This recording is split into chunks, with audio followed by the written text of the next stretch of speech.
Good morning, second grade, and welcome to our Persuasive Paragraph Part 2 lesson. Hopefully you already completed Part 1 from Tuesday, and this is Persuasive Paragraph Part 2. What you will need today are the two sheets that I sent in an attachment today, Thursday, and April 2nd. And you also need the sheets that we worked on Tuesday, our Part 1 sheets. So before we go on, I'm going to give you a minute. You can pause the video if you don't have that. Make sure you have the two new sheets and the 3 sheets from Tuesday. Okay, great. Now, we've talked about different parts and stages of the writing process. We are in the planning stage and the drafting stage. We're beginning to write our rough draft. Over the next week, we will be revising, making it stronger, using stronger word choices, and we will be editing. Where did that go? We will be editing. And then finally, we will be publishing and hopefully sharing these at one of our Zoom meetings next week. So we can't wait to hear your persuasive paragraph. We hope you're working hard on it, and it's going to be a lot of fun. And we will also vote. But let's get started on today. Part 2. I'll read the directions at the top. Persuasive paragraph writing, Part 2. Take your phrases from your worksheet to create complete sentences. Reminder, sentences have a subject and a predicate. A subject is who, we've talked about this, who the sentence is about, who, and the predicate is what are they doing, who and what. Okay, so we need to know who is the sentence about and what is happening with that person or thing. Remember to start with your topic sentence and end with your concluding sentence. So now you need to look at your papers from Tuesday. Here's our topic sentence, our starting sentence, and our conclusion sentence at the end. I'm going to read mine just to remind you. It says, do you want something that's crunchy, salty, savory, and delicious? Then you will want to try chips and guacamole. My ending sentence was, now I'll bet you'll agree with me that chips and guacamole are number 1. Vote for chips and guacamole. What we're doing today is we're actually leaving those two sentences alone, and we're going to create sentences out of our phrases. Remember, we created these phrases and they were not complete sentences in the middle. This is the middle or the body of our paragraph. And these are all the reasons that support our opinion about why our snack is the best snack and you want people to vote for it. So what I'm going to do is I'm going to look at these phrases I have, and I'm going to put them together into complete sentences with a who and a what or a why. So I'm going to start with, let's see, chips are delicious. What I was trying to say there or think about was that chips are so good all by themselves, and I really love tortilla chips. So I'm going to say, let me think, all chips are delicious. Now, parents, you might be wondering why Mrs. Ledford's spelling incorrectly, but I'm doing that on purpose. So when we come to the editing stage, we have some things to correct and edit. And hopefully, students, you're going to notice what mistakes I'm making too. You're going to be a detective, and you're going to notice ahead of time the mistakes that I'm making. I bet you'll be able to spot them. All chips are delicious and make a good snack.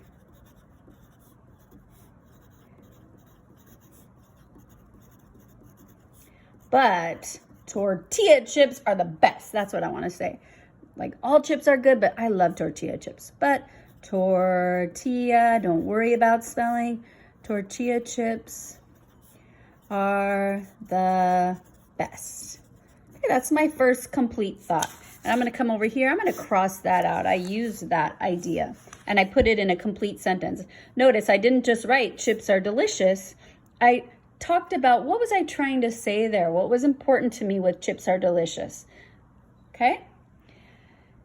Next, I have salty and crunchy. Maybe here I want to talk about what they taste like and why I like them. So let me think. I love tortilla chips because they're salty. I like that they're crunchy, and I like the corn flavor. So I'm going to say, and forget these bullets on the side, like this is my first sentence. I'm going to just start my second sentence right here because, again, this is a draft, so you don't have to skip lines. Just make sure you have punctuation in between your supporting sentences. I'm going to say, I love the corn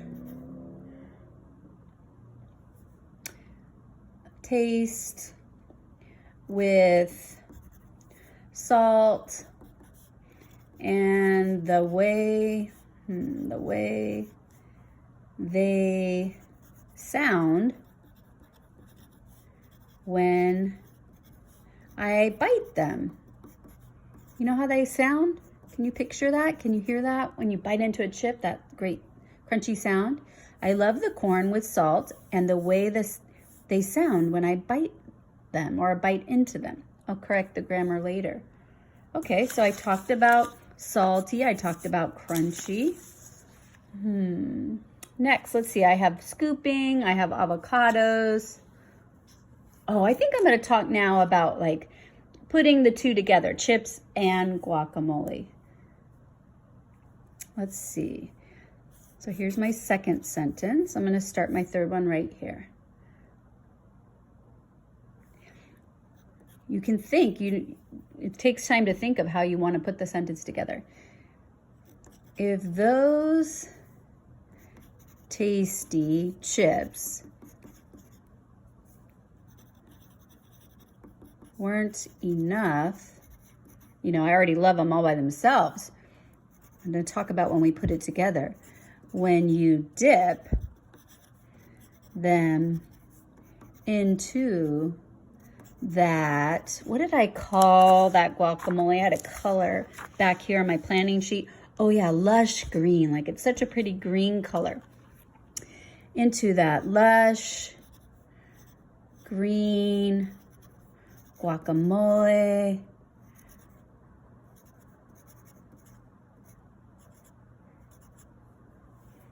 Okay, and I'll come back because I'm losing my train of thought. So that's fine. Stop and go back and read what you have and see if it makes sense.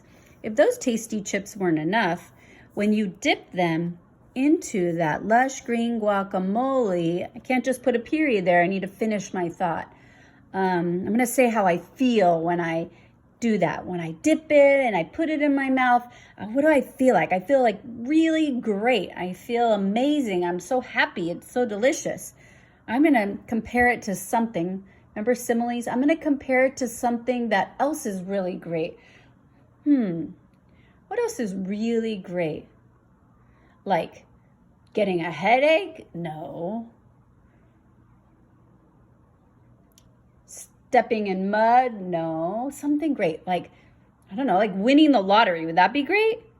All right, that's what I'm going to compare it to. So if those tasty chips weren't enough, when you dip them into that lush green guacamole, you feel as if you've won the lottery.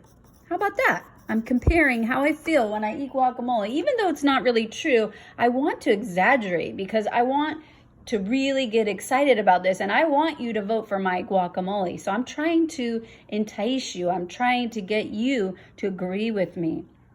So you would probably want to win the lottery too. So I want you to think about that. I'm going to come back. If those tasty chips weren't enough, when you dip them into that lush green guacamole, you feel as if you've won the lottery. So I'm trying to make you think about this wonderful feeling. Okay, let's see what else I could cross off. Did I talk about scooping them? Not yet. I talked about avocados. I talked about kind of a perfect combination. Let's see. Next, I'm going to talk about how you can scoop them up. So that's my third sentence. And see, this is kind of messy, but that's okay. It's a draft. I'm going to talk about how I like to scoop it up and how it's delicious and creamy. I didn't talk about the nutritious part yet. I'm going to do that now. So I'm going to say, like to use the chip as a scoop. So use those super scooping chips. How do you spell super? Let me think. Super. Be a detective. Scooping chips. To move it. Like I want to take the guacamole and move it into my mouth. I'm going to say like transport. Like, you know how a bulldozer transports rocks? Well, this chip is going to scoop up the guacamole and transport it into my mouth. How about that? Transport the creamy. Remember I had creamy on my first sheet? Creamy. I want to talk about it's healthy because I love that avocados are healthy for me. Use those super scooping chips to transport the creamy, healthy avocado creation. I created it, right? Creation into your mouth. Isn't your mouth makes you want to eat it? Are you hungry? Okay. So I used creamy, I used mix, I used scoop. I'm just going to do the last one about the perfect combination. So that was sentence 4. It is a for my cat lovers, perfect combination. We know how to spell shun. You truly want to taste. No, I'm going to say you deserve it because it's so good. You deserve it and you should vote for it. You truly deserve to taste. Okay? And so there we got the perfect combination. You don't have to use all of your phrases. I would like you to create about 4 supporting sentences. I created 5, but 4 would be your goal. Okay? 4 sentences from the phrases in the middle. Again, we'll start with our topic sentence that we already created on Tuesday. We're going to end with our conclusion sentence, and we're going to put it all together in the coming week. Okay, so what's your job today? Your job is to take your phrases from your sheet on Tuesday and make them into complete sentences. I made mine into 5 complete sentences, including the who and the what, the subject and the predicate. I used punctuation marks. I began my sentences with capital letters. Do we need to worry about spelling yet? Not yet. We'll even edit your grammar, but don't worry about that. Just get some really good sentences. And maybe when you're writing it, ask your parents or your sibling, like, does this make you want to vote for my snack? And if not, maybe you need to give it a little more attention. Think about what other kids your age would really like about that. Is it spicy? Is it sweet? What does it make people, why would people want to vote for your snack? Okay, that's all for now. Have fun with it. Create those sentences, and we will get back together on this persuasive paragraph, part 3, very soon. Have fun.